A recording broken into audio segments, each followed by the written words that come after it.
हा सत्संग संत रामपालजी महाराजांचा असून मराठी भाषिक भक्त समाजास सहज समजावे म्हणून हिंदी भाषेतून मराठी भाषेत रूपांतरित करण्यात आलेले आहे.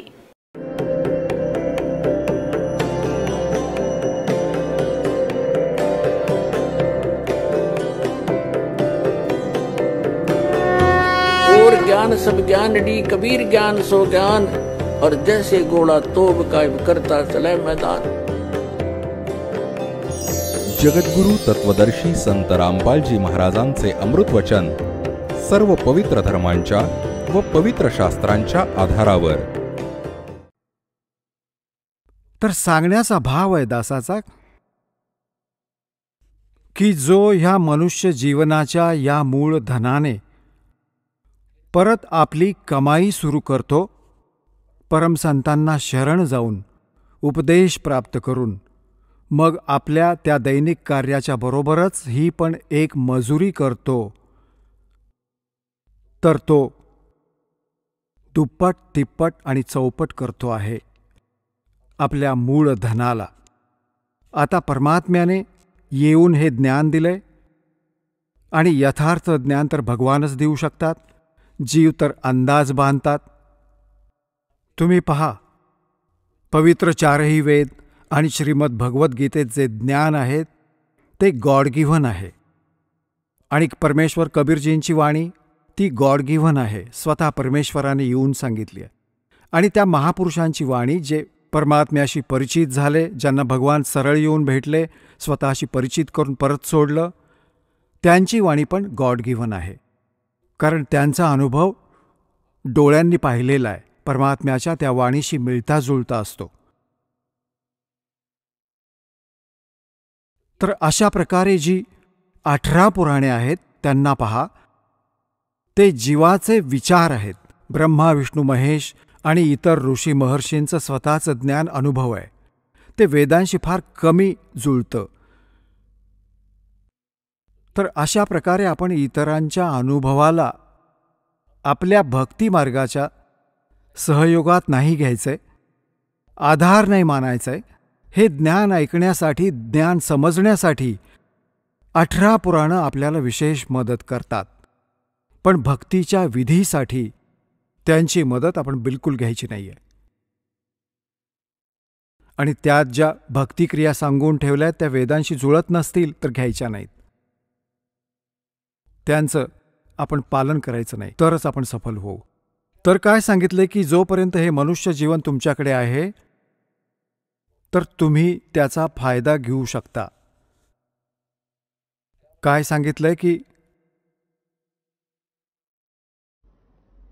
लोहे जैसा ताव जात है ये काया देश राही और 3 लोक और भवन चतुर्दश सब जग सौदे आही. जसं कारागीर लोखंडाला गरम करतो, त्याला इतकं गरम करतो खूप जास्त, आणि मग त्याला काढून लगेच त्याच्यावर घाव घालतो. गरम गरम लोखंडावर घाव घालून तो जी वस्तू बनवायची ती बनवू शकतो. लोखंड थोडं जरी गार झालं मग त्याच्यावर कितीही घाव का घालेना, घण ठोकू द्या, काही फायदा होत नाही. ती वाकडी तिकडी बनते, ती वस्तू नाही बनणार ज्याच्यासाठी प्रयत्न केला होता. तर हे मनुष्य जीवन ज्याचं शांत होऊन जाईल, जोपर्यंत मनुष्य जीवन आहे हे लोखंड गरम आहे, ह्याच्यावर राम नामाचे घाव घालून तुम्हाला जे बनवायचे ते बनवू शकता. जेव्हा हे थंड होऊन जाईल, मृत्यू होऊन जाईल, मग काही होऊ शकणार नाही. नंतर श्राद्ध घालत राहा, तर थंड झाल्यावर घाव मारणं झालं. मग त्याचं 13वं घालत राहा, 13वं 17वं, हे तर लोखंड थंड झाल्यावर व्यर्थ प्रयत्न करणं झालं. तर इथे काय सांगितलंय,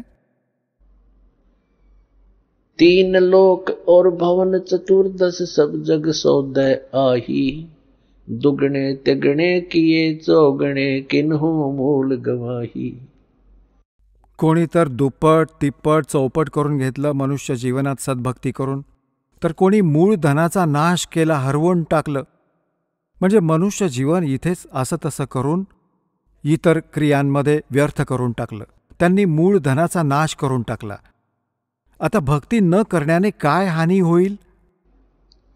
नरसेती तू पशुआ की जय, गद्दा बैल बनाई, ये 56 भोग कहाँ मन मूर्ख, कित कुरडी चरणे जाई. पुण्यात्म्यांनो, आपण मनुष्य जीवन प्राप्त करून त्या सर्व सोयी प्राप्त करून घेतो ज्या भगवान मनुष्य जीवन प्राप्त प्राण्याला देत असतात. तो का देत असतो? ह्यासाठी देतो की ह्या सोयी मिळाल्यावर हा भक्ती करेल, आपलं कल्याण करून घेईल. ज्यांना मानव शरीर प्राप्त आहे त्यांचा ड्रेस इतर प्राण्यांपेक्षा वेगळा आहे. ड्रेस म्हणजे आपलं हे शरीर, ही बॉडी, हा ड्रेस आहे. एक पोशाख आहे तुमचा, एका विद्यार्थ्याचा. आणि जो स्टुडंट, जो विद्यार्थी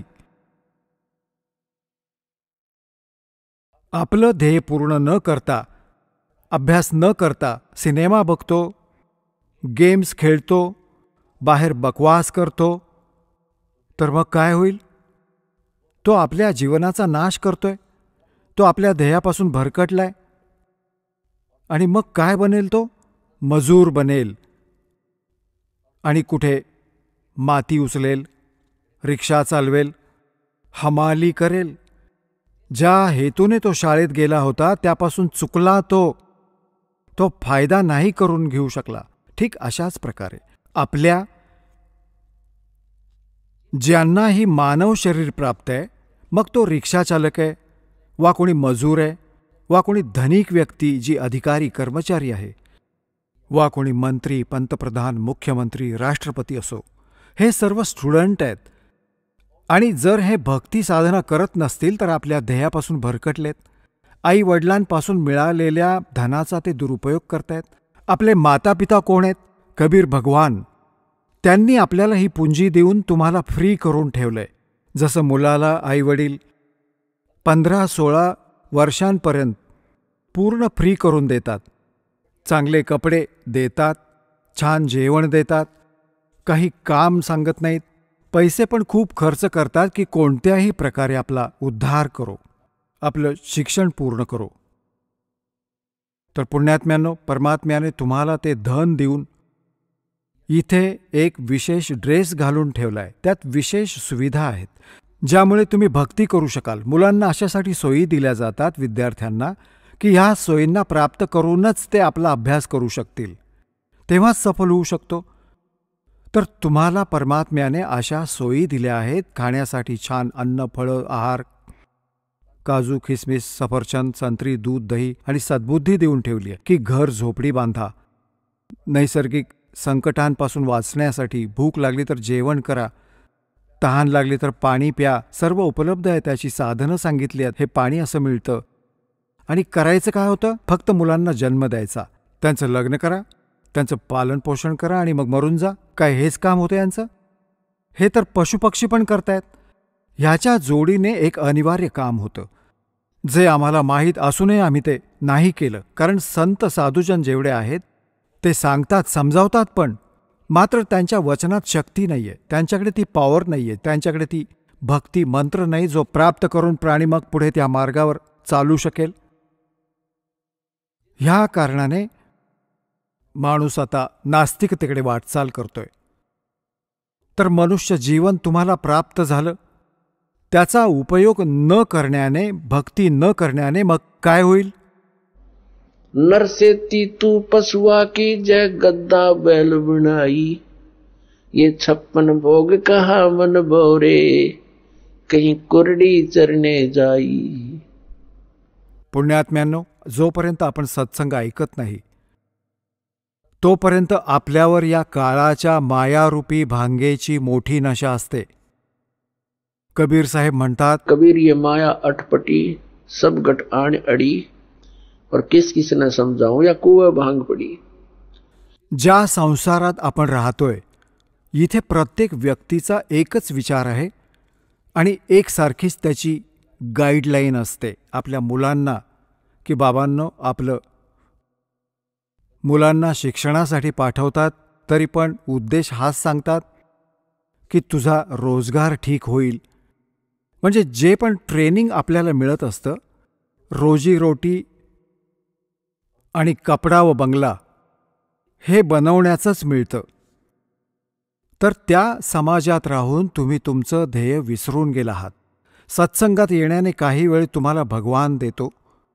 निश्चिंत होऊन सत्संग ऐकता, बहीण भावांना भेटता, त्यांच्याकडूनही तुम्हाला मग हळूहळू हे ज्ञान ऐकायला मिळतं. मग तुमची आवड निर्माण होते. तर परमात्मा काय सांगतात की तुम्हाला मनुष्य जीवन मिळालंय, तुम्हाला किती सोयी मिळाल्या आहेत. जेव्हा भूक लागते जेवून घेता, तहान लागते पाणी पिऊन घेता, ऊन थंडीपासून बचावासाठी घरं बनवली. हे असंही घरांची आवश्यकता आम्हाला इतकी असायला हवी होती की गरजेपेक्षा जास्त नाही बनली पाहिजेत. हे आम्हाला भक्तिबाधक आहे. जे भक्ती करू इच्छितात, मोक्ष मिळवू इच्छितात, त्यांनी हे सर्व नियम फॉलो केले पाहिजेत जे सांगितले जातात, कारण ते भक्तीमध्ये बाधा आणतात. आणि जे भक्तिबाधक आहे तुम्ही त्यालाही बरोबर घेऊन चाललात तर मग तुम्ही असं करताय जसं एखाद्या पशूच्या गळ्यात एक लोढणं बांधून दिले, असं मोठं दोरीने बांधून. आता तो चालू नाही शकत त्या स्पीडने ज्याने चालायला हवं. चालायला खूप वेळ लागतो. तर तुम्ही ह्या मर्यादांचं पालन नाही केलं आणि भक्तिरूपी मार्गावर चालण्याचा प्रयत्न केला तर तुम्ही सफल नाही होऊ शकत. तर म्हणून ज्ञानाच्या आधारे ह्या वाईटाला, ह्या कुरीतींना आणि सांसारिक परंपरांनाही त्यागावं लागेल, तर आपण त्यात सफल होऊ. मग मोठ्या स्पीडने जाऊ. जसं घर बनवलं, ठीक आहे, आजकाल परमात्म्याने दया करून ठेवली आहे, खूप सोयी तुम्हाला मिळत आहेत. घर बनवून घ्या, जेवढी गरज असेल तेवढंच, केवळ अशासाठी की छान बंगला बांधीन, लोकांची वाहवा मिळवीन. हे आपले स्वतःचे विचार असतात, अध्यात्म मार्ग नाही आहे. तर घर बनवा जेवढी गरज आहे आणि जेवढं तुमचा खिसा अलाव करत असेल. गरजेपेक्षा जास्त खर्च करू नका. आपले पूर्वज तुम्ही पाहिलं असेल, आम्हाला तर खूप आठवतात. झोपडीमध्ये आयुष्य गेलं अनेक पिढ्यांचं. त्यांचं तर एवढंच काम आहे, खाट टाकायची आहे तुम्हाला. अगदी 10 खोल्यांचं घर आहे तुमचं. एका खोलीत एका कोपऱ्यात 3.5 बाय 3 बाय 7 फुटांची हवी आहे तुम्हाला. जास्तीत जास्त एवढी पर्याप्त आहे. कबीर साहेब तर म्हणतात की घर तो 3.5 हाथ और गणा तो 4.25 है. कहे कबीर अधिका कहे उसको नहीं विचार. हे मानवाचं जे शरीर आहे 3.5 हाताचं असतं. परमात्मा म्हणतात आपल्या घराची आवश्यकता 3.5 हाताची आहे. मोठ्यात मोठं बनवायचं तर 4.25, आणि त्यापेक्षा मोठं बनवायचं म्हणजे मूर्खपण आहे. तरीही परमात्म्याच्या सांगण्याचं तात्पर्य हे आहे की गरजेपेक्षा जसं कोणत्याही वस्तूचा तुम्ही संग्रह करता, तुमच्या भक्तीला ते बाधक बनेल. कारण वेळ व्यर्थ जाणार. बंगला बनवला, 1-2 लाख आपल्याकडचे लावले, 3 लाखाचं कर्ज घेतलं. आता कर्ज तर घेतलं, ऋण तर घेतलं, कळलं नाही. 1 महिन्यानंतर मागणारे यायला लागतील. शांती गेली, रात्रीची झोप येत नाही, आणि भक्तीचा पण नाश. मग त्या बंगल्याचा काय उपयोग झाला? तर अशा प्रकारे आपल्याला भक्ती मार्गातील बाधांना त्यांना त्यागावं लागेल. आता काय सांगतायत? परमात्म्याने आपल्याला किती सद्बुद्धी देऊन ठेवली आहे, आणि हे भक्ती न करण्याने हे कोठी बंगले बनवण्यात आणि संपत्ती वाढवण्यात आपलं जीवन व्यर्थ करून टाकाल तर मग काय होईल? नरसेती तू पशुआ कीजे. नरापासून तू पशु बनशील. नरसेती तू पशुआ कीजे गद्दा बैल बनाई. अरे ये सुंदर भोजन का मन बोरे की तर कुरडी चरणे जाई. होय होय. आता पुण्यात्म्यांनो, एवढं सगळं ऐकूनही आमच्या ही गोष्ट पचनी पडत नाही. कारण आम्हाला ह्या सर्व सोयी उपलब्ध आहेत आणि नेहमी आहेत, आणि त्या तर आपल्या अंतिम श्वासापर्यंत असतील, जोपर्यंत तुम्ही मनुष्य जीवनात आहात. कारण की आईबाबा मुलांना जोपर्यंत कॉलेज शाळा नाही सोडत तोपर्यंत सोयी देतच राहतात. आणि जे मूल त्याचा सदुपयोग न करता येतं त्याला खूप दुःख मिळतं. तर अशा प्रकारे सत्साधना करण्याने, भक्ती करण्याने मोक्ष मिळणार होता. जिथे जाऊन पुन्हा या संसारात परतून कधीही येत नाही, तिथे आम्हाला खूप सुख मिळणार होतं. जसं मूल शाळेत शिकतं, कॉलेजमध्ये शिकतं, महाविद्यालयात, त्याला तिथे काही मिळणार नसतं. तिथून त्याला विद्या प्राप्त झाली, त्या विद्येच्या आधारे त्याला इतर क्षेत्रात तिथे जाऊन त्या सोयी मिळणार आहेत.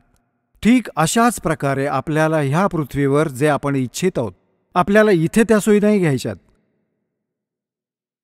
हे तर कॉलेजात मौज करणं आहे असं समजा. पृथ्वीची कोणतीही वस्तू आपण डिमांड करतोय आणि ह्यातच गुंतोय, भक्ती करत नाही, तर आपण कॉलेजात मजा मारतोय. ते खूप हानिकारक आहे. ह्याचा लाभ आपल्याला सतलोकात मिळेल.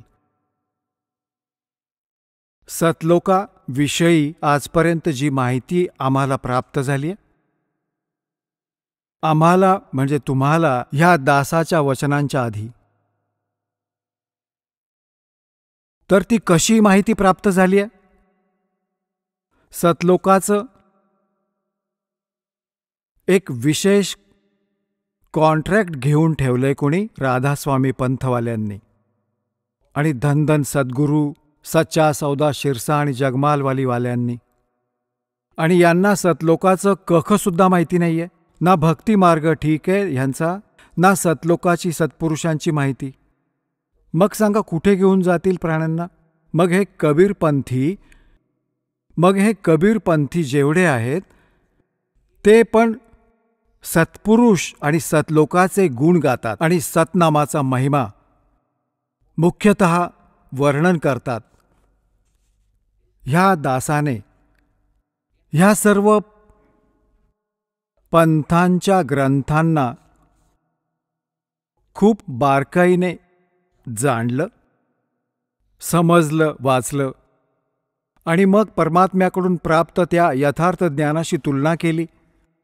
ह्या कबीरपंथीयांकडे भक्ती मार्गाची ABCD पण नाही आहे, आणि ना ह्या राधास्वामी, जय गुरुदेव आणि सच्चा सौदा शिरसावाले, जगमालवाली यांच्याकडे, आणि ना ह्या इतर संतांकडे कुठून असणार? ना ह्या आचार्य आणि शंकराचार्य यांच्याकडे भक्तिमार्ग आहे, ते तर सतलोक जाणतच नाहीत. ह्यांचा तो विषयच नाही. हे तर श्रीराम, श्रीकृष्ण, श्री विष्णू आणि श्री शंकर भगवानाच्या पूजेपर्यंत सीमित झालेत, आचार्य आणि शंकराचार्य.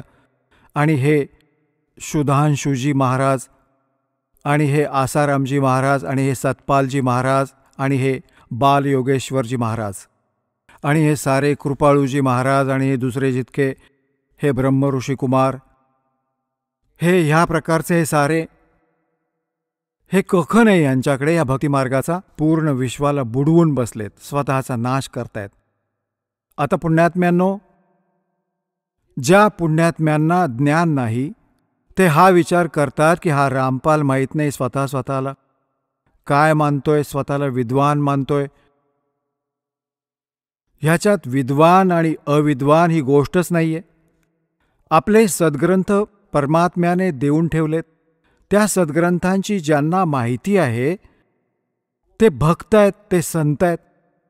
आणि ज्यांना माहिती नाही ते ना भक्त आहेत. भक्त तर होऊच नाही शकत, कारण त्याला थिअरीची माहिती नाही. प्रॅक्टिकल काय करणार? तर पुण्यात्म्यांनो, पूर्ण विश्वात ह्या दासाव्यतिरिक्त ना असं ज्ञान आहे, ना असं समाधान आहे.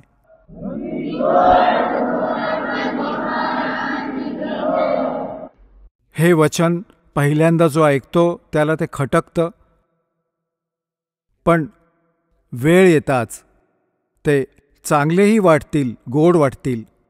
एकदा परमेश्वर कबीरजींनी गोरखनाथांशी बोलताना म्हटलं होतं की गोरखनाथ मैं सबन का गुरुआ. परमात्म्याने म्हटलं आहे की मी सगळ्यांचा गुरु आहे, उस्ताद. ह्या अध्यात्म मार्गात तर गोरखनाथजी म्हणू लागले, तो मेरा वचन मोय लाग गए कड़ुआ. की तुमची गोष्ट मला चांगली नाही वाटत. तुम्ही म्हणता मी सगळ्यांचा गुरु आहे. तर परमात्म्याने म्हटलं की कड़ुआ लगे सो मीठा होई, हमरी बात पतीजे जोई. पतीजे म्हणजे विश्वास होईल. परमात्म्याने म्हटलं होतं हे जे कडू लागेल ते गोड होईल. आज आपल्या गळ्याखाली ही गोष्ट उतरली नाही की मी सगळ्यांचा गुरु आहे, मी सद्गुरू आहे. ती वेगळी गोष्ट आहे. पण कड़ुआ लगे सो मीठा होई, हमरी बात पतीजे जोई. विश्वास ठेवा, जे मी सांगतोय त्यावर ते करून बघा, अध्ययन करा, सद्ग्रंथ चेक करा. मग ही गोष्ट तुम्हाला खरी जाणवेल जी या दासाने आत्ता सांगितली होती. तर प्रसंग जो चाललाय तिथेच येऊया. हे जेवढे पण आहेत, विशेषतः राधास्वामी पंथ, जय गुरुदेव पंथ, सच्चा सौदा शिरसा वाले आणि जगमालवाली आणि हे ठाकूरजीवाले, हे दणोद भिवानीवाले, ही सारी वेगळी बाबळीची झाडं उगवली आहेत. आता पुण्यात्म्यांनो हे सांगतात की सतलोकात परमात्मा निराकार आहे आणि यांना ना सतलोकाची माहिती, सतलोक काय आहे. म्हणतात तेच सतलोक, तेच सतनाम, तेच सारनाम, तेच सार शब्द आणि तोच सत्पुरुष. तो सतलोकच आहे आणि तो निराकार आहे, चेतन प्रकाश आहे.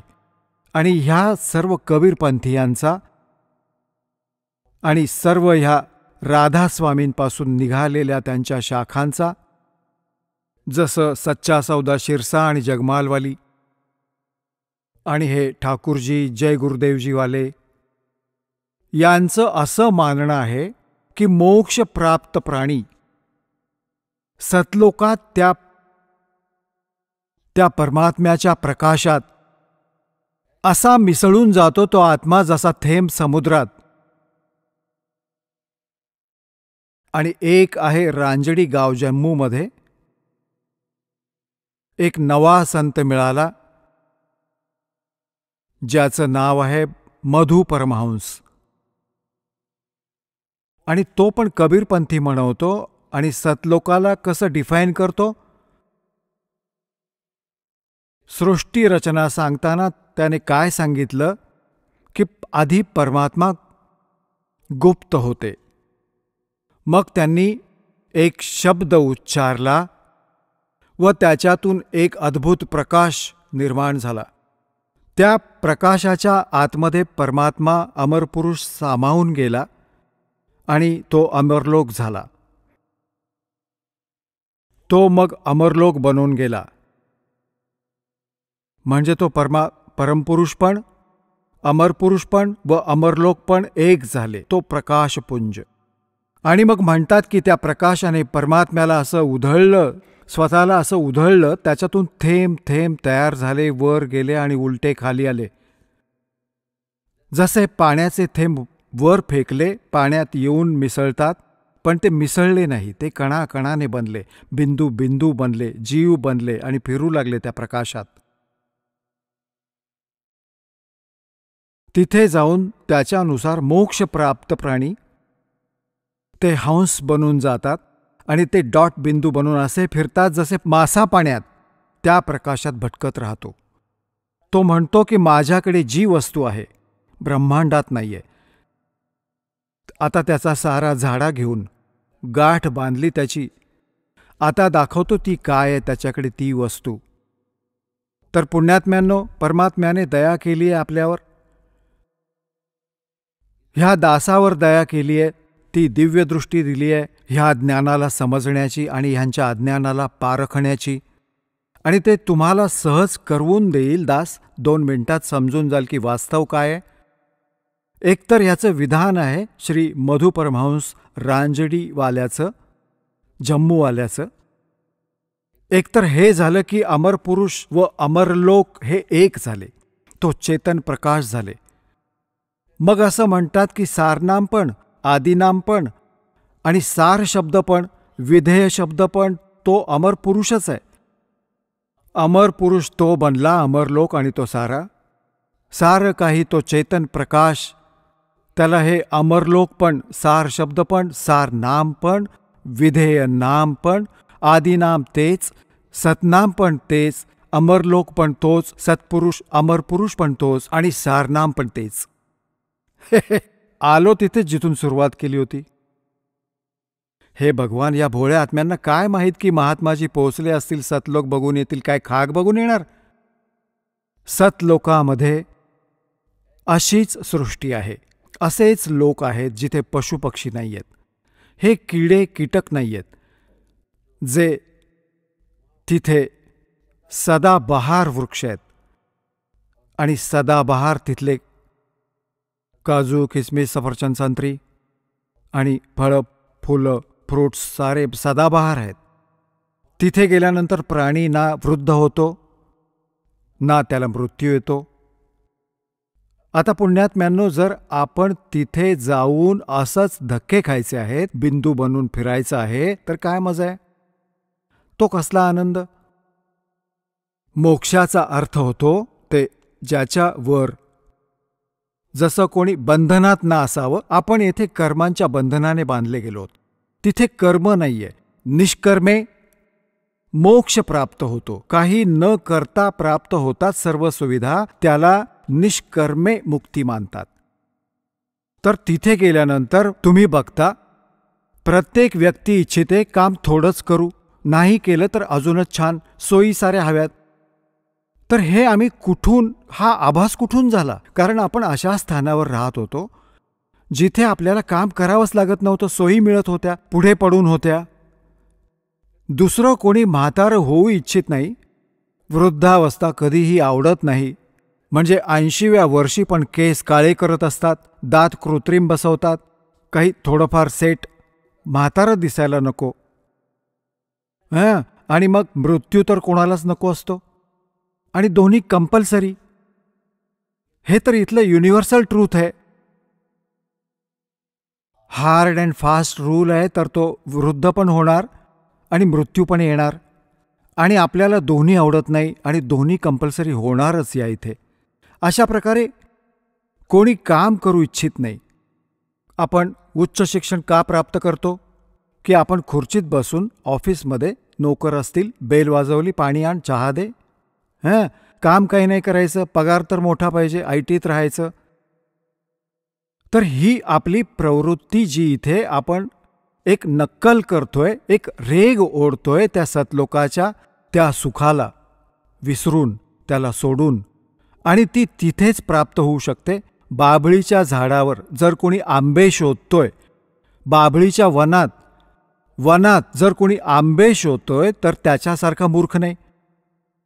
तर आपण ह्या बाभळीच्या वनात, ह्या काळाच्या लोकात ते सुख शोधत आहोत, सतलोकवालं. इथल्या स्वर्गात, महास्वर्गातही ते सुख नाहीये. तर ह्या गोष्टीची परमात्म्याने आपल्याला आठवण करून दिली आहे. तर प्रसंग चाललाय की सतलोकामध्ये तुम्हाला मनुष्य शरीर मिळेल. तिथे 3 भाग आहेत सतलोकाचे. जसं आपलं कॅपिटल आहे, राजधानी आहे दिल्ली, आणि दिल्ली एक राज्य पण आहे. तर दिल्लीचं जे बाह्य दिल्ली आहे, ग्रामीण क्षेत्र आहे जे, ते तर समजा बाहेरची दिल्ली.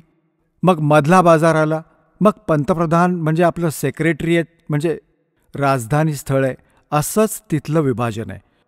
तर बाह्यच एक क्षेत्र आहे, अगदी बाहेरच्या साईडचा सतलोकाचा. त्याच्यात बाग बगीचे, फळं, झरे, नद्या वाहत आहेत. त्याच्या पुढे जो सेकंड पोर्शन आहे, त्याच्यात पूर्ण तुमचे खूप सुंदर सुंदर महाल बनले आहेत, जे रिकामे पडले आहेत, जिथून तुम्ही आलात सोडून. एक एक परिवाराचा पूर्ण द्वीप आहे. जसं तुम्ही कोणत्याही अधिकारी, कर्मचारी वा पैसेवाल्या शेठच्या घराला पाहाल, तो काय बनवतो? मोठा बंगला असतो, एक छान पुढे अंगण असतं, लॉन ज्याला म्हणतात, आणि त्याच्यात फळं, फुलं वगैरेची झाडं, वेली लावल्यात, बगीचा लावलाय, झरा वाहतोय, तलाव आहे. अशा प्रकारे आपण सोयी करून घेतो. आणि आपण पिकनिक फिरायला जातो, डोंगर बघायला जातो, सुंदरशा जागा, झरे बघायला जातो. हा आमचा स्वभाव तिथून बनलाय. आणि इथे आपण जातो आणि आपला खिसा कापून परत येतो. 10,000 रुपये घेऊन जातो कुलू मनालीला मे, जून, जुलैमध्ये, आणि आपले पैसे खर्च करा. तिथे काही दिवसांसाठी इकडे तिकडे सैरसपाटा करा आणि पैसे वाया घालून परत येऊन जा. इथलं तर हे सुख आहे. आणि सतलोकात गेल्यानंतर तो काही अभाव नाही, काही खर्च नाही आणि कोणत्याही प्रकारचं काही दुःख नाही. तर आता आपण कोणी मरू नाही इच्छित आणि आहे तो परिवार बनलेला राहो. आता मरायची अजिबात इच्छा नाहीये, भले दुःखी कितीही असो. आता आपण इथून जाऊ नाही शकत, जरूरत नाही जायची आपल्याला. पण हा मृत्यू भयंकर आहे आपल्यासाठी, आणि वृद्धावस्था, आणि हे सारं तिथे होईल. तिथे मग काही दुःख नाही, काही काम नाही. आपल्या खूप सोयी आहेत तुम्हाला. तिथेही तुम्हाला परमात्म्याची आठवण येत राहते. परमात्म्याचे स्मरण तिथे पण तुम्हाला करायचे असते. त्या स्मरणात इतका आनंद असतो. काही व्यक्ती विचार करतात तिथे करायचं काय, तिथे परमात्म्याची आठवण, तिथे खूप सोयी आहेत ज्यांचं इथे वर्णन नाही करू शकत. तिथे तुम्हाला कळतही नाही की किती वेळ निघून गेला, आणि तुम्ही सदा सुखी राहता.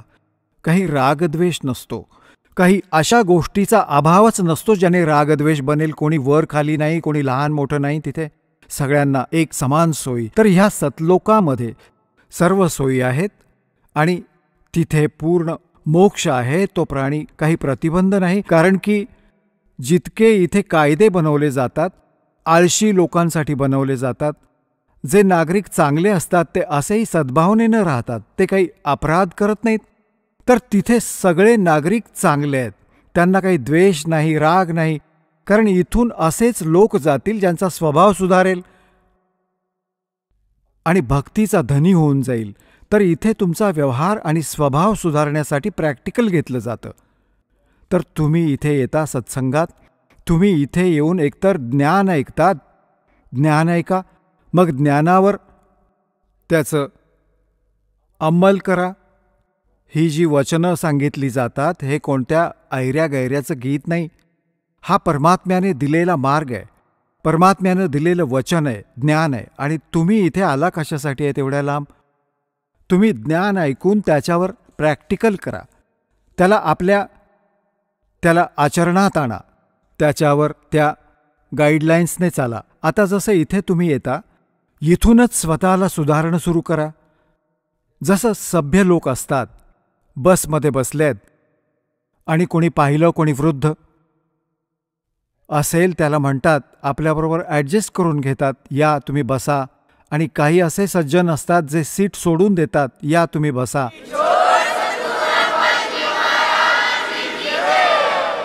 चला आता आपण त्या श्रद्धाळूंचे अनुभव जाणून घेऊयात ज्यांनी जगद्गुरु तत्वदर्शी संत रामपालजी महाराजांकडून नामदीक्षा प्राप्त केलेली आहे, तसेच त्यांच्याद्वारे सांगितलेल्या भक्ती मार्गावर चालत आहेत. नमस्कार. नमस्कार. आपलं नाव? भिकनदास मोतीरामदास आहिरे. आपण कुठून आलात? गाव ठेंगोडा, तालुका सटाणा, जिल्हा नाशिक येथून आलो आहे आम्ही. आपला व्यवसाय काय आहे? आपला व्यवसाय पारंपरिक शेती. संत रामपालजी महाराजांची गुरुदीक्षा आपण कधी घेतली? 7 फेब्रुवारी 2014. संत रामपालजी महाराजांची गुरुदीक्षा घेण्या अगोदर आपण व आपला परिवार कोणती भक्तिसाधना करत होतात? परंपरागत म्हणजे ब्रह्मा, विष्णू, महेश, गणपती, नवरात्रमध्ये देवीची अशी भक्ती करायचो. पण याच्यात सर्वात जास्त आम्ही वारकरी संप्रदाय असल्यामुळे पंढरपूरची वारी करायची, त्र्यंबकची वारी करायची, पायी तीर्थयात्रेला जायचो. गावात भजन कीर्तन आमचं हप्त्यामध्ये 4-5 दिवस तर चालू राहायचं, किंवा खेड्यापाड्यावर सप्ताहामध्ये अशी आमची भक्ती कायमस्वरूपी चालू होती. सर, जसं तुम्ही सांगत आहात की आपण वारकरी पंथाशी निगडीत होतात, आणि सप्त्याला जाणे, वारीला जाणे ही भक्तिविधी आपण करत होतात. तर मला असं विचारायचं आहे की जी आपण भक्तिविधी महाराष्ट्रामध्ये आज प्रचलित आहे तिथं करतच होतात, असं असून आपण संत रामपालजी महाराजांची साधना का स्वीकारली आणि त्यांचा मार्ग आपल्याला कसा अवगत झाला? याच्यामध्ये असं आहे सर, प्रश्न फार छान विचारला तुम्ही. कारण माझं या भक्तीमध्ये अभ्यास फार गण होता. कारण तुकाराम महाराजांचे अभंग, माऊलीचे अभंग, हरिपाठात यांचं काय म्हणणं आहे ते मी त्याचं ते वाचन केल्यानंतर त्याचं ते निरूपण करायचो. निरूपण केल्यानंतर अशी शंका यायची, हे जे सांगता हे बरोबर आहे, पण आपण एवढ्या 35-40 वर्षापासून या भक्तीमध्ये आपण भक्ती करतो आहे, पण असं एकाही कीर्तनकाराकडून किंवा एकाही भगवत भक्ताकडून आपल्याला हे जे सांगतायत तुकाराम महाराज किंवा माऊली एकनाथ महाराज, हे आपल्याला ते त्यांच्या सांगण्यावरून हे ते आपल्याला काही सांगत नाही. म्हणजे असे मला थोडेसे संशय होते. कारण हरिपाठामध्ये माऊलीने असं सांगितले, हरि उच्चारणी अनंत पापराशी जातील लयाक्षी क्षण मात्रे. तर मग तृण अग्निमेळे समरस झाले तैसे नामे केले जपतारी. जर माऊलीचं असं म्हणणं आहे की हरीचं नाम जर उच्चारला तुमच्या पापाच्या अनंत, म्हणजे ज्याची गणती होणार नाही, असं अनंत पापराशी जर या जळून जातील. पण माझं म्हणजे 35-40 वर्षाच्या याच्यामध्ये मी असे बरेच, म्हणजे माझ्या कसमाद्या पट्ट्यामध्ये नाव होतं आणि मला कोणी ओळखत नव्हतं असं मला कोणी सांगू शकणार नाही. पण मी जे गेले म्हातारे झाले, जे तरुण आले बरेच, तर हे भक्ती तर करतायत. यांच्या घरात समाधानीनी बाप कुठं चालतो, पोऱ्या कुठं चालतो याचं काय आहे. आणि मरण्याच्या टायमाला सर्व माझ्या समक्ष, म्हणजे मी बऱ्याच लोकांना माझ्या स्वतः भजन करून अंत्यविधी केलेली आहे. पण मरतानासुद्धा ती शेवटी एवढी भक्ती करून हे विवाह यांचं मरण चांगलं झालं असं मला माझ्या पाहण्यात तरी आलेलं नाही. त्याच्यामुळे मला शंका असायची की ह्याचं काय आहे बुवा. तर मग याचा अर्थ असा आहे की अनंत हरिउच्चारणी अनंत पापराशी जातील लयाक्षी क्षण मात्रे तृण अग्निमेळे समरस झाले तैसे नामे केलं जप. माऊलीचं म्हणणं असं आहे, जर तुम्ही त्या हरीचं, खऱ्या हरीचं जर ते नाम जपलं तर तुमच्या पापाच्या अनंत, म्हणजे ज्याची गणती होऊन अशा पापाच्या राशी जरी असतील तरी त्या जळून जातील. तृण अग्निमेळे समरस झाले तैसे नामे केले जपतारी. तर माऊलीचं असं म्हणणं आहे, जर समजा एखादा गवताचा डोंगर आहे किंवा ढीग आहे, त्याला तुम्ही नुसती एक काडी लावली, ती क्षणात तो डोंगरासारखा गवताचा एवढा डोंगर त्या क्षणात जळून जाईल. तसं जर तुम्ही नाम जपलं तर त्या नामात अशी पावर आहे, ते तुमचं एकदम भक्तिमय होऊन आणि तुम्हाला त्या संसारामध्ये दुःख यायला नको पाहिजे. त्याच्यामुळे मला ही अशी वारंवार शंका सतावत होती आणि म्हणून मी त्या मार्गाचा शोध घेत होतो. पण असं करत असताना एके दिवशी अचानक टी व्हीमध्ये महाराजांचा सत्संग आला आणि ते गीता उघडून दाखवत असताना मला वाटलं की बरेच संत अशा येऊन राहिले टी व्हीवर. हे जे संत सांगून राहिलं, आपण तर 35-40 वर्षापासून मार्गात आहे, आजपर्यंत 40 वर्षामध्ये एकाही कीर्तनकाराने हे सांगितलं नाही. हे महाराज बुवा गीतेमध्ये असे सांगून राहिले, तुम्ही नेमकी काय परिस्थिती. पण माझ्याकडे गीता पडलेली होती ऑलरेडी दुसऱ्या दिवशी, आणि त्या दिवशी सत्संग केव्हा लागतो हे पण माहिती नाही. सत्संग लागलेला होता, ते गीता उघडून दाखवत होते. मी तिथंच थांबलो. हे गीतेमध्ये असे वाचून दाखवून राहिले, म्हणजे यांची गीता सेपरेट आहे का काय. आपल्याला ते 40 वर्षात एका नाही असं हे ज्ञान सांगितलं नाही. दुसऱ्या दिवशी सत्संग आधीच लावून ठेवला आणि सत्संग लागला तर गीता पण माझ्याजवळ होती आणि अध्याय नंबर, श्लोक नंबर दाखवायचे. लगेच मी गीता खोलायचो, इथं तर बरोबर आहे. मग हे भानगड काय आहे नेमकी. ते त्या दिवसापासून आम्ही 7-8 दिवस फक्त तो कार्यक्रम बघितला आणि आमची अशी अपेक्षा झाली की खरोखर हे साक्षात जे गुरु म्हणता. कारण इथं माऊलीचा एक अभंग आहे, गुरु हा संत कुळीचा राजा, गुरु हा प्राण विसावा माझा, गुरु विन देव तुझा पाहता नाही त्रिलोकी, गुरु हा सुखाचा सागरू, गुरु हा प्रेमाचा आगरू, गुरु हा धैर्याचा डोंगरू, कदा काळी डळमळीना, गुरु हा वैराग्याचे मुळं, गुरु हा परब्रह्म केवळ, गुरु हा सोडवितात काळ गाठलिंग देहाची, गुरु हा साधकाशी साये, गुरु हा भक्ताला इमाये, गुरु हा कामधेनु गाय भक्ता घरी दुवतची. मला अचंब वाटायचा की जर माऊलीने असं लिहून ठेवलेलं आहे म्हणजे हे काहीतरी वेगळं ज्ञान आहे. आणि अशाच पैकीतला जे वेगळं ज्ञान खरोखर आध्यात्मिक ज्ञान आहे त्याच्यामधली ही आपल्याला हे गुरु महाराज दिसत आहेत, तर आपण यांचा शोध घ्यायला पाहिजे. तर मग तिथं सत्संग चालू राहायचा, तिथं खाली नंबर यायचे. मग त्या नंबरावर आम्ही फोन केला नाशिकहून आम्हाला तो रिस्पॉन्स भेटला. तिथून ते भक्तांना आम्ही बोलवलं की आम्हाला या मार्गाबद्दल शंका आहे की तुम्ही आम्हाला या आणि आम्हाला हे ज्ञान कसं आहे, आम्हाला ते ज्ञान पडतं आहे, तर आम्हाला तुम्ही याचं काय आहे बुवा ते व्यवस्थित समजून सांगा, आम्हाला नामदीक्षा घ्यायची. मग 5-6 भगतजी नाशिकहून आले, आमचे गुरुबंधू आहेत ते आज रोजी ते आले. त्यांनी सांगितलं ती आमची 5-6 म्हणजे जवळजवळ एक दिवस आम्ही त्याच्यामध्ये घातला. त्यांनी ते आम्हाला सगळं निरूपण सांगितलं. सर्व ग्रंथ ते सर्व ग्रंथ घेऊन आले होते. गीता भागवत, देवी भागवत, शिवपुराण, विष्णुपुराण, मार्कंडी पुराण, त्याच्यामधनं त्यांनी आम्हाला असं सिद्धांत करून दाखवलं. आणि मग माझ्याकडे तुकाराम गाथा, ज्ञानेश्वरी वगैरे, रामचरितमानस हे ग्रंथ आधीच पडलेले होते. तर मग त्याच्याशी जेव्हा आम्ही ते मिलाप केला तर आम्हाला वाटलं की आपण ज्या मार्गाचा शोधात होतो तो मार्ग आपल्याला 100% सापडलेला आहे. हे आपलं भगवंताचं विधान आहे. आपण त्या मार्गासाठी तळमळीने आपण भक्ती करत होतो. पर भगवंताला माहीत होतं की हे माझे दास आहेत, यांना कुठल्या ना कुठल्या मार्गाने आपण अटकून ठेवलेलं आहे. पण खरी भक्तीला परमात्म्याने आमच्या संत सद्गुरू रामपालजी महाराजांनी आम्हाला बरोबर भक्तीच्या जोरावर आम्हाला बरोबर ओढून घेतलं. सर, जसं तुम्ही सांगत आहात की संत रामपालजी महाराजांचं आपण प्रवचन ऐकलं आणि काही संत रामपालजी महाराजांचे जे साधक आहेत त्यांच्याशी आपण ज्ञानचर्चा केली आणि त्या अनुषंगाने आपण संत रामपालजी महाराजांशी जुडले. आपण संत रामपालजी महाराजांचा अनुग्रह घेतला, तर यावर आपण थोडासा प्रकाश टाकावा.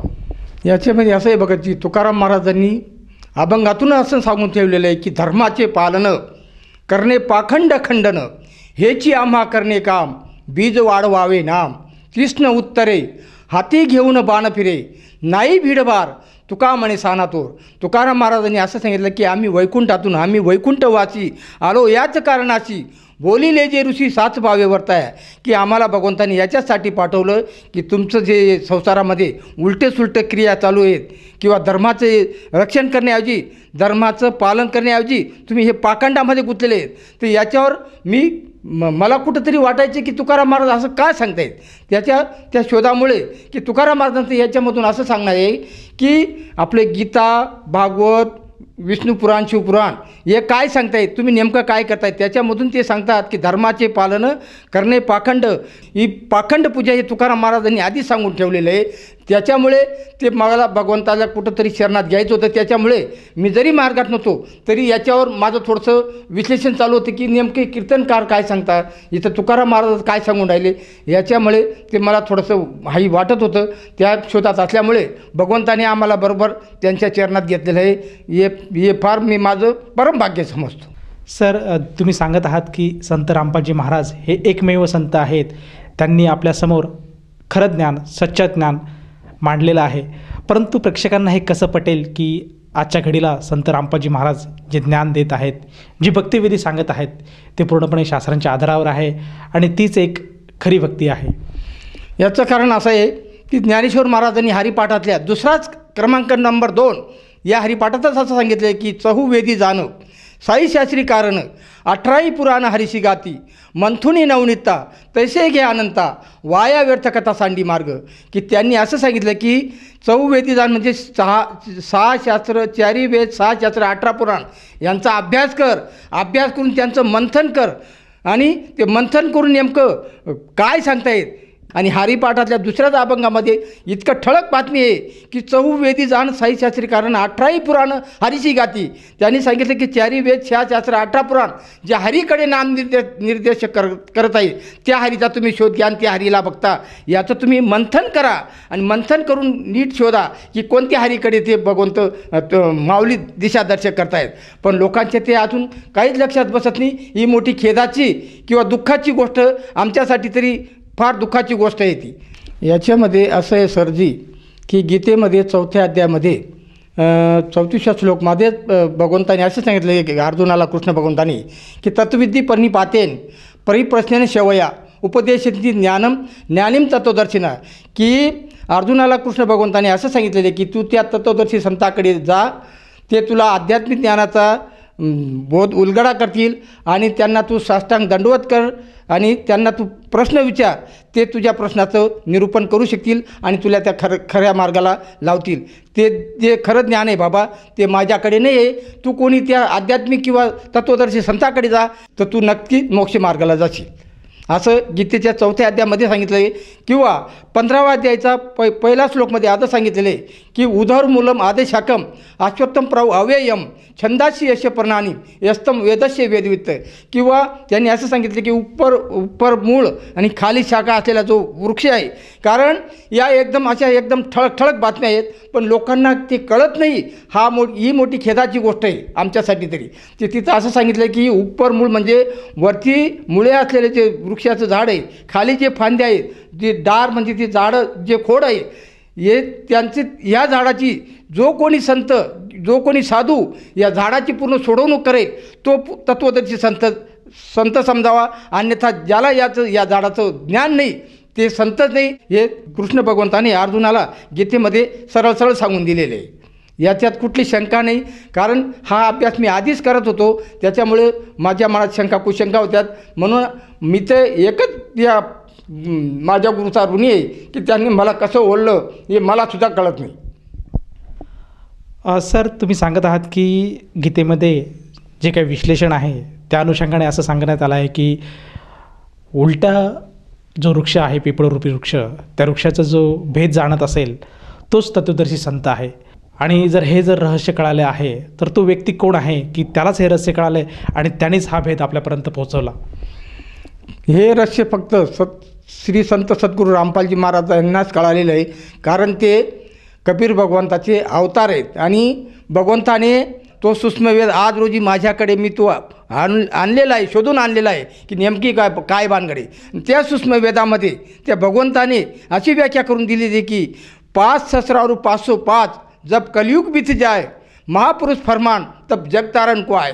त्यावेळेस माझा तुम्हाला सांगतो आनंद गगनात माविला असाच झाला की ही सूक्ष्मवेदाची वाणी आहे. त्यांनी सांगितलं की पण केव्हा ज्यावेळेस 5500 वर्ष या कलियुगाला पूर्ण होतील त्यावेळेस माझं ज्ञान थोडं कुठेतरी पसरेल आणि मग या ज्ञानाची पूर्ण जगभर फैला होईल. आणि त्यावेळेस अशी स्थिती राहील की घराघरामध्ये सर्व लोक अक्षर ज्ञान प्राप्त होईल. कारण आपण बघतो की आपले आजोबा पणजोबा हे जे होते हे अंगठे बहादूर होते, हे आम्हाला माहिती आहे. यांना ते ज्ञान काहीच माहीत नव्हतं. आणि याच्या आधी 50 वर्षाच्या पूर्वी म्हणजे जवळजवळ ज्ञानेश्वर महाराजांच्या आधी हे जे ज्ञान होतं हे संस्कृत ज्ञान होतं.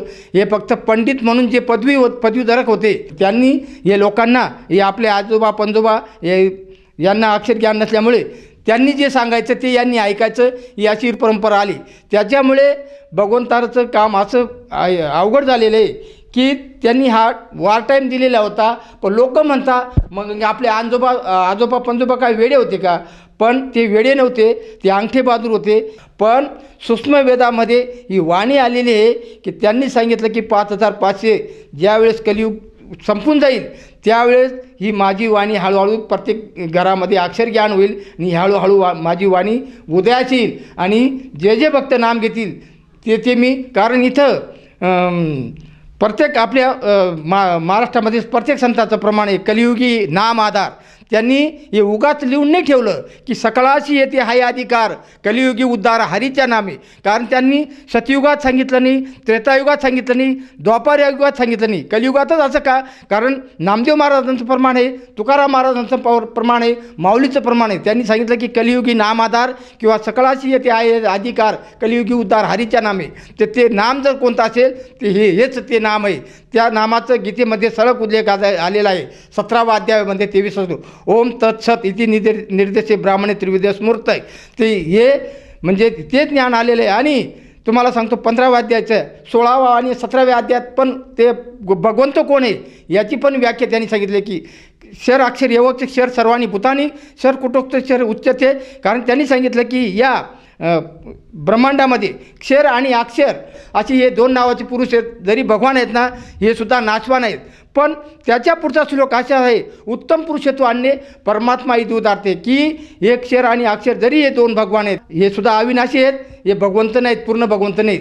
तर उत्तम पुरुषत्व आणणे म्हणजे क्षर पुरुष अक्षर पुरुष आणि परमाक्षर पुरुष ते स्वतः अवयव भगवंत आहेत. म्हणजे या जगतामध्ये जे भगवंत आहेत त्यांचंसुद्धा ते पालन पोषण करतायत. त्याच्या निमित्ताने हे सर्व सृष्टी चालत आहे. सर, जसं तुम्ही सांगत आहात की संत रामपालजी महाराजांनी जे ज्ञान दिलं आहे हे पूर्णपणे शास्त्रोक्त आहे आणि तेच खरं ज्ञान आहे. आणि ह्या ज्ञानाच्या जोरावर किंवा या सद्भक्तीमुळे आणि संत रामपालजी महाराजांनी जो आपल्याला गुरुमंत्र दिलेला आहे गीतेच्या आशयानुसार, ती सद्भक्ती केल्यामुळे, तो गुरुमंत्र जाप केल्यामुळे आपल्याला व आपल्या परिवाराला काय काय लाभ प्राप्त झालेत? माझी परिस्थिती अशी होती की 40 वर्ष भजन करत असताना मला सोपारीचं खांडसुद्धा खात नव्हतो. अशी भगवंताने पहिल्यापासूनच माझ्यावर कृपा होती. पण कालांतराने 10 खेड्यामध्ये नाव असल्यामुळे मी कीर्तनाला जायचो, भजनाला जायचो आणि तिथं आमचं भजन असं रंगायचं की पहाटे 3-3, 4-4 वाजून जायचे.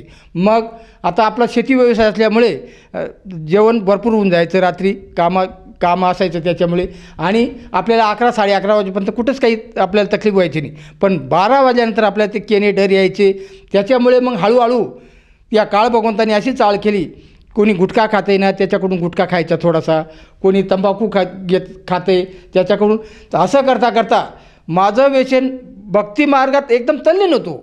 ज्ञान तेवढं होतं, पण 20-20, 22-22 पुड्या मी दिवसाला याच्या खायला लागून गेलो, गुटख्याच्या. आणि गुटख्याच्या पुड्या खाल्ल्यामुळे ते आदोपरी असल्यामुळे ते माझ्या शरीराला अपचन झाल्यासारखं झालं, गरमी झाली. तुम्हाला सांगतो, माझ्या तोंडात पुढे छल्ले म्हणजे डॉक्टरांनी फक्त सांगितलं, नाव फोडलं नाही आमच्या फॅमिली डॉक्टरनी, पण मी तिखं म्हणजे हे माझा अजिबात चालत नव्हतं. आणि ते पुड्या खाल्ल्यामुळे शरीरात उष्णता दाटली, परत मूळ व्याधाचा त्रास झाला, तरी हातपाय सुजायला लागले, गाडी म्हणजे मोटरसायकल माझी चालवायची इच्छा राहिली नाही. आणि समजा 10-5 किलोमीटर जाऊन जर आलो, मला असं वाटायचं की कुठंतरी आपण फार हप्त्याभर कुठंतरी माती काम करून आलो किंवा एखादा काहीतरी डोंगर काणी करून आलो, अशा परिस्थिती, अशी भक्ती करत असताना अशी माझी परिस्थिती झाली. पण मग नंतर मी फक्त याच्याप्रमाणे तुकाराम महाराजांच्या भाषेत सांगायचं झालं तर त्यांनी सांगितलं की पतिवर्ती जैसा भरतार प्रमाण आम्हा नारायण तैसा परी, की पतिवर्ती स्त्रीला जसा परमेश्वर हा पती एकच असतो तशी माझी भक्ती होती. कारण दुसरी भक्ती मला दिसत नव्हती, तर मी ते पंढरीस पांडुरंग परमात्म्याला मानायचो. मग ज्यावेळेस मला हे आजार जडले तर मी दर महिन्याला पंढरपूरला जायला लागलो. 3 वर्षे दर महिन्याला पंढरपूरला जायचो. कशासाठी?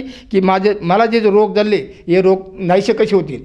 पण 3 वर्षे वाऱ्या घालून माझे रोग कमी तर झाले नाही, पुन्हा वाढत गेले. की मग मला शेवटी असं वाटलं की मग एका ठिकाणी अभंग असा आहे की जुळून जाळून ठेवलेला आहे, तो म्हणजे तुकाराम महाराजांनी. आणि आमचे भजनी मैताच्या ठिकाणी बरंच तो अभंग म्हणता की 4 पुत्र दशरथा अंतकाळी एकही नव्हता. आणि शेवटी म्हणजे तो अभंग मोठा आहे, पण तुम्हाला आपल्याला तेवढा टाईम नसल्यामुळे आपला आता टायमाचं बंधन आहे. त्यांनी शेवटी काय सांगितलं, तुका म्हणे कर्म रेखा आणि कधी न चुके ब्रह्मादिका.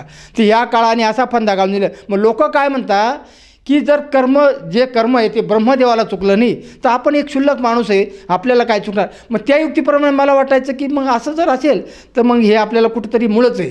पण शेवटी असं करत असताना परमात्म्याची कृपा होती, आपली भक्ती होती. त्या भक्तीच्या जोरावर किंवा भगवंताची आपलं मागचं काही पुण्य समजा, त्या भक्तीच्या जोरावर ज्यावेळेस एवढं दुःखामध्ये असताना की मला शेवटी असं वाटायचं की आपलं काहीतरी 1-2 वर्ष आयुष्य राहिलेलं आहे आणि आपल्याला हे काहीतरी निमित्ताने आपलं आता आयुष्य संपत आलेलं आहे. आणि मी याच्या आधी बरेच माझे गुरुबंधू जे होते, बरेच माझे ओळखीचे होते, ते असेच काही निमित्ताने असे मरत होते. तर मलाही वाटलं की हे असंच होणार आहे. परंतु ज्यावेळेस या मार्गाचं मला कुठंतरी सुगावा लागला आणि या मार्गात गेलो तर तिथं माऊलीचा एक अभंग आहे की संत भेटती आजी मज तेने मी झालो चतुर्भुज, दोन्ही भुजा स्थुळी सळ दोन्ही सुस्मी वाढल्या, आलिंगन सुख वाटे प्रेमचिदानंदी घोटे, हर्षे ब्रह्मांड उतटे समूळ उठे मी पण, या संताची भेटता हरे संसाराची वेता, पुढता पुढती माता अखंडित ठेवीन, या संतांचे हे देणे कल्पतरुहुनी दुने, परिसा आघात देणे चिंतामणी ठेंगणा. ते मग मला त्यावेळेस मला असं जाणवलं, ज्यावेळेस मी बरवालाला हरियाणाला गेलो, दर्शनाला गेलो मी, आणि गुरुजींनी माझ्या डोक्यावर जेव्हा हात ठेवला ते माझं तुम्हाला सांगतो भगतजी, म्हणजे मी इतका मोकळा झालो की मला असं वाटायला लागलं की आपण 30-40 वर्षात ते नाही एवढं, म्हणजे माझं अंगाचं म्हणजे एक कंपन होण्यासारखं. आणि तुम्हाला सांगतो की माझं नामदीक्षा घेऊन घ्यायची आणि आपलं बिडी काडी गुटके गाटके काहीच राहिले नाही, आपल्याला लगेच निघावं लागेल. 3 दिवस आम्ही तिथं राहिलो. 3 दिवस राहिल्यानंतर मला त्या गुटख्याची आठवण आली नाही, कशाची आठवण आली नाही. तर तुम्हाला सांगतो, माझ्या डोक्यावर हात ठेवला त्यावेळेस मला तो अभंग मी कायम भजनामध्ये म्हणायचो की संत भेटत ही आजी मद, तेने मी झालो चतुर्भुज दोन्ही सुळा भुजी सज आलिंगन सुख वाटे. तेव्हा मला वाटलं की खऱ्या संताची ओळख. म्हणून तुकाराम महाराजांनी माऊलींनी त्या संतांचं असं वर्णन केलेलं आहे. एका अभंगातून ते इतकं वर्णन केलं आहे की गुरु हा संत कुळीचा राजा, गुरु हा प्राण विसावा माझा, गुरु विन देव तुझा पाहता नाही त्रिलोकी, गुरु हा सुखाचा गुरु, गुरु हा प्रेमाचा गुरु, गुरु हा धैर्याचा डोंगुरु, कदा काळी टळमळीना, गुरु हा वैराग्याचे मुळं, गुरु हा परब्रह्म केवळ, गुरु हा सोडवी तात्काळ गाठलिंग ध्येयाची, गुरु हा साधकाची साये, गुरु हा भक्ताला किंवा. जेव्हा मी पाहिलं की वा तुकाराम महाराजांनी जे अभंग लिहून ठेवले ते अगदी सत्य आणि सत्य आहे. माऊलीने जो हरिपाठ लिहून ठेवला आहे तो सुद्धा एकदम क्लिअर कट आहे. आणि याच्यामध्ये तुकाराम महाराजांनी एक कीर्तनकारांना होतं असं लिहिलेलं आहे की कीर्तनाचा विक्रा मातेशी गमन बहाड खाई धन विटाळतो. की त्यांनी असं लिहून ठेवलेलं आहे, जर तुम्ही कीर्तनाचा विक्रा करत असाल तर तुम्ही तुमची आई संगे कर्म करता असं सिद्ध केलेलं आहे. ज्यावेळेस सर्व लोकांनी जर खऱ्या गुरुजी पार करून जर नामदीक्षा घेतली आणि शास्त्रयुक्तप्रमाणे जर भक्ती केली, तुम्हाला सांगतो हे रोग काय, कोरोना काय, कोरोनाचा बापही आला तरी काहीच होऊ शकणारी एवढी ह्या नामामध्ये पॉवर आहे. पण त्या ते लोकांना कळत नाही. त्याच्यामुळे आता तिचं आपला नाविलाज आहे. भगवान करून तशी त्यांना बुद्धी देव, एवढीच मी भगवंताकडे आणि माझ्या गुरुकडे एवढीच मी इच्छा प्रकट करू शकतो.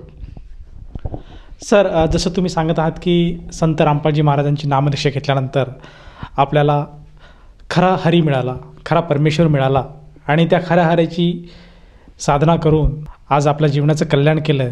आणि आपण श्रोत्यांनासुद्धा तेच सांगत आहात की आपणसुद्धा आपल्या जीवनाचं कल्याण करावं.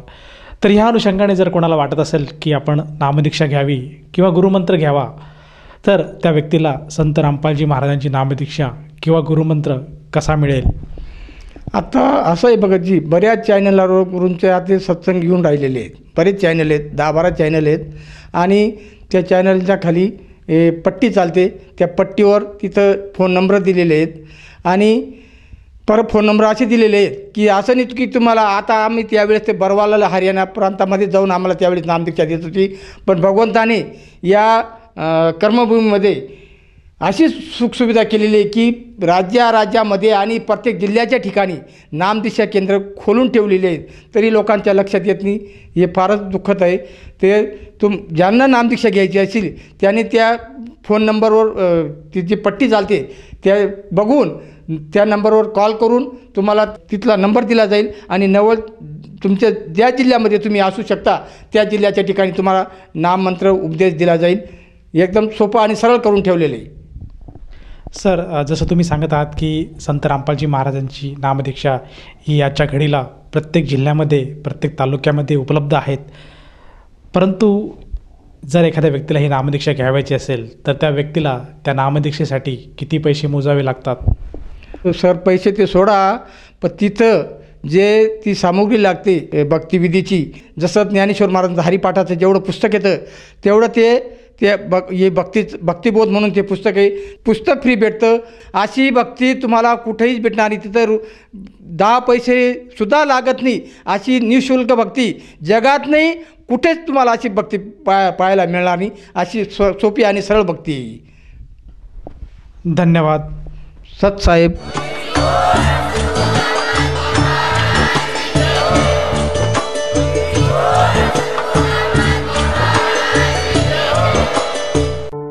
आपण ऐकत होता जगद्गुरु तत्वदर्शी संत रामपालजी महाराजांचे मंगल प्रवचन.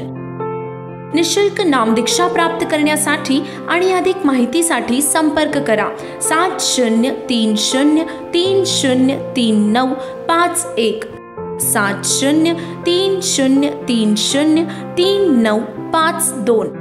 आमची वेबसाईट आहे www.jagadgururampalji.org.